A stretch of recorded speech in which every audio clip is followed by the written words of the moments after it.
नमस्कार, शंखनाद में आपका स्वागत है।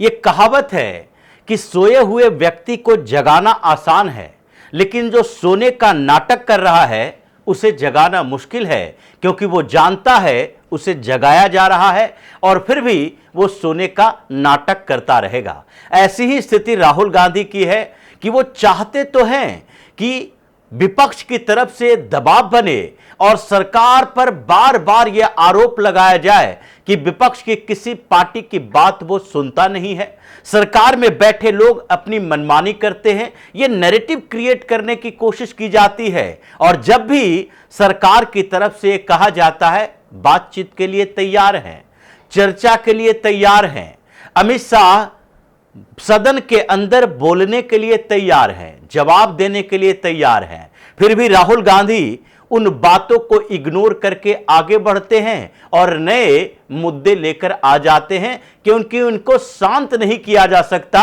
ये नाटक इस बात का कर रहे हैं कि हम कोशिश करते हैं कि नहीं सदन में चर्चा हो, जवाब मांगे सरकार से, लेकिन इनके पीछे मकसद यही है कि सदन को डिस्टर्ब करो, संसद को चलने न दो और किसी भी तरीके से जो बिल आने वाले हैं उसे रोक कर रखा जा सके।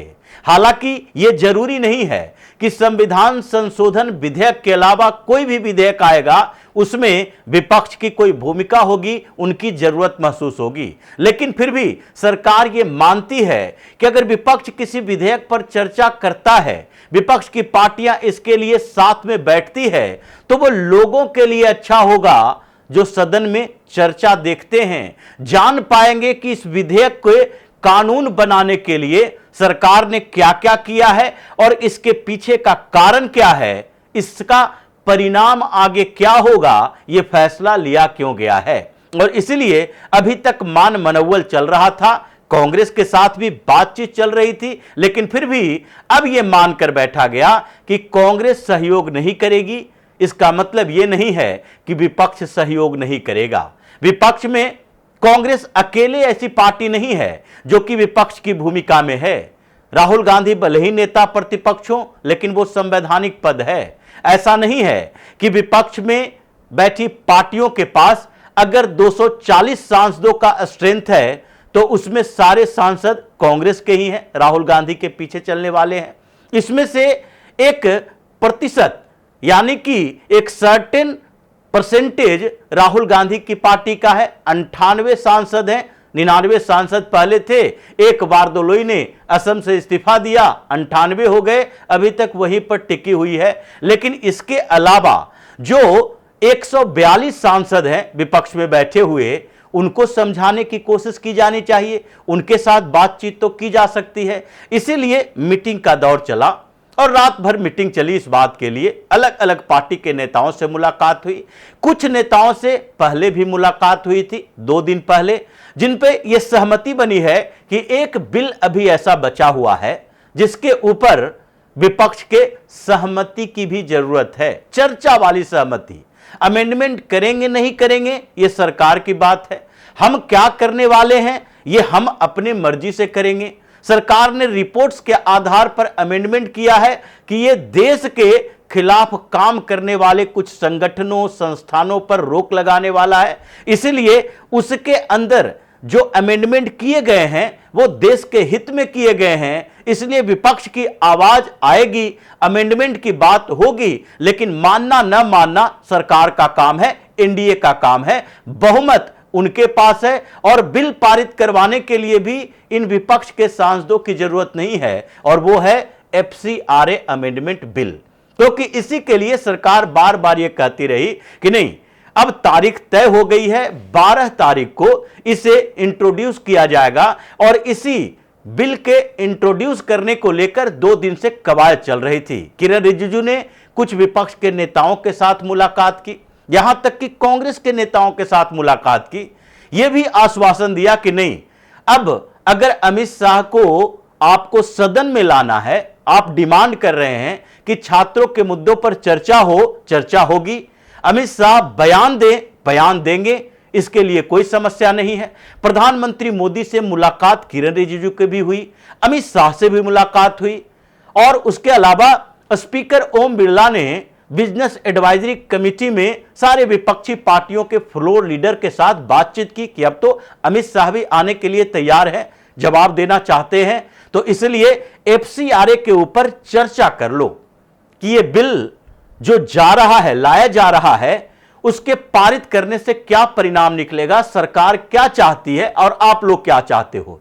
क्योंकि विपक्ष कुछ सवाल उठाती है, वो धार्मिक मुद्दों पर है, केवल धार्मिक मुद्दा नहीं है, कन्वर्जन का मुद्दा नहीं है। यह देश के विकास को अवरुद्ध करने के लिए विदेश से आने वाले पैसे का जिक्र किया जाना है, जो 5 साल में 85,000 करोड़ रुपए दिए गए और उसमें से सबसे ज्यादा दिल्ली बेस्ड एनजीओ को दिए गए जो दिल्ली में काम करते हैं। लेकिन इन लोगों ने कॉन्ट्रैक्ट दे दिया, यानी कि जो इनके पास पैसे आए वो छोटे छोटे एनजीओ को डिस्ट्रीब्यूट किया और उन एनजीओ का इस्तेमाल छत्तीसगढ़ से लेकर गुजरात तक, बिहार से लेकर बंगाल तक, हर जगह पर विकास की परियोजनाओं को रोकने के लिए। यह विकास रोधी है, विकास को आगे बढ़ाने वाला नहीं।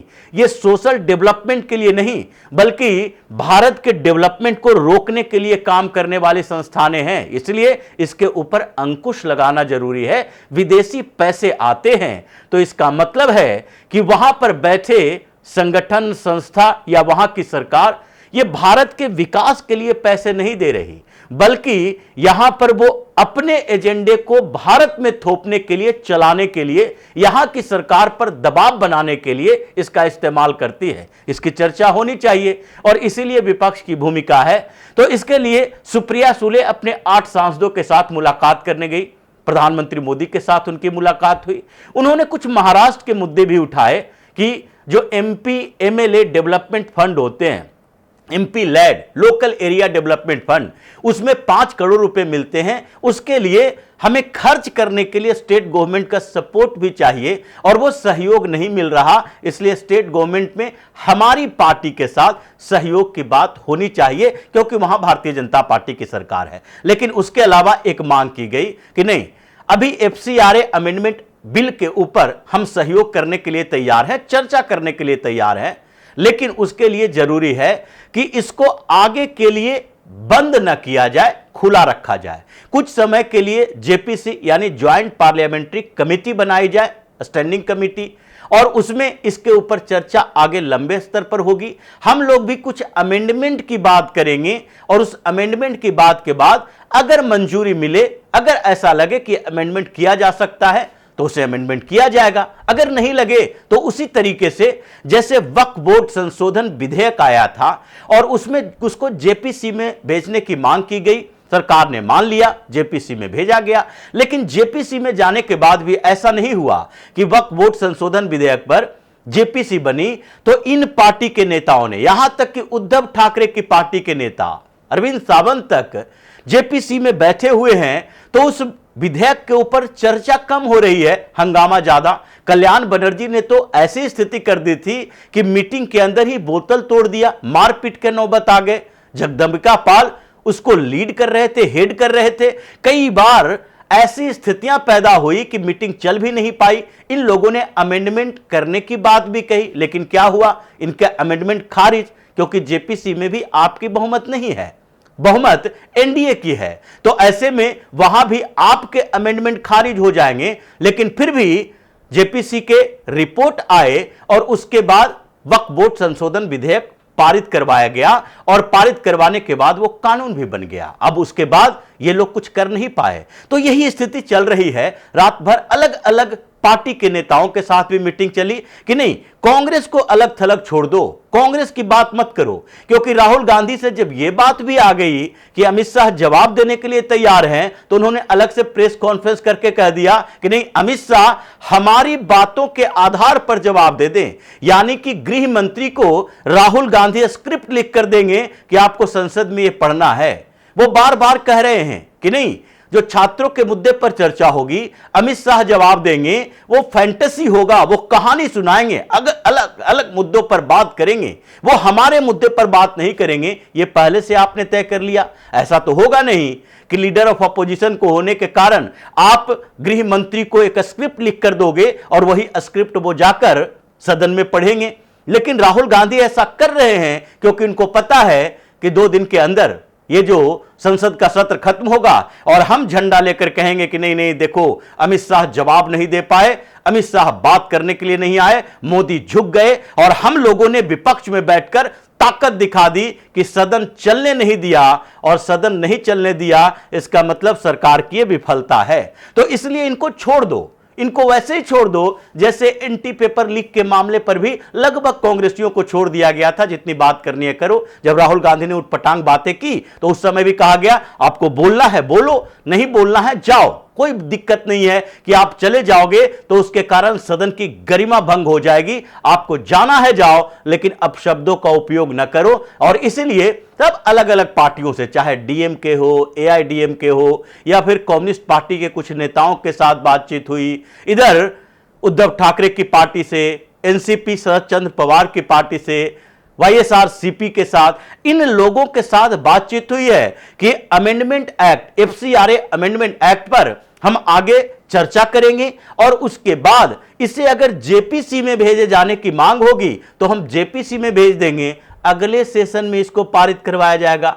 2-3 महीनों में आसमान नीचे नहीं गिर रहा है। इसीलिए अभी की स्थिति यही है कि हम उस नैरेटिव को तोड़ें कि राहुल गांधी ने जो बनाकर रखा है, और एफसीआरए अमेंडमेंट बिल तो पारित होगा, लेकिन उसमें हो सकता है अगर 2-3 महीने सरकार को आगे के लिए चर्चा के लिए छोड़ना है कि जेपीसी में चर्चा हो तो चर्चा भी हो जाएगा। इसलिए रात भर की इस मीटिंग में परिणाम यही दिख रहा है, राहुल गांधी अलग थलग, कांग्रेस बाइकॉट के मूड में, लेकिन दूसरी पार्टियां जो विपक्ष में बैठी हुई है वो अब सरकार के साथ है कि नहीं। लास्ट समय में ही कुछ न कुछ तो सदन में चर्चा होनी चाहिए, क्योंकि अंत भला तो सब भला। राहुल गांधी के साथ मिलजुल कर हम उनके पीछे पीछे चल के इस पूरे सदन की गरिमा को खत्म नहीं कर सकते, ताकि लोगों का आरोप हमारे ऊपर भी लगे विपक्ष में एक पार्टी नहीं है। और इसलिए यह जो मीटिंग है फ्रूटफुल दिखाई पड़ रही है और राहुल गांधी को एफसीआरए अमेंडमेंट बिल पर अलग थलग कर दिया गया है। आगे कांग्रेस की मुसीबतें और भी बढ़ने वाली है। तो इसी तरह की खबरों के साथ फिर से हाजिर होंगे, तब तक के लिए बने रहिए हमारे साथ और देते रहिए हमें सहयोग, ताकि इसी तरह की खबर हम आपके लाते रहें। धन्यवाद।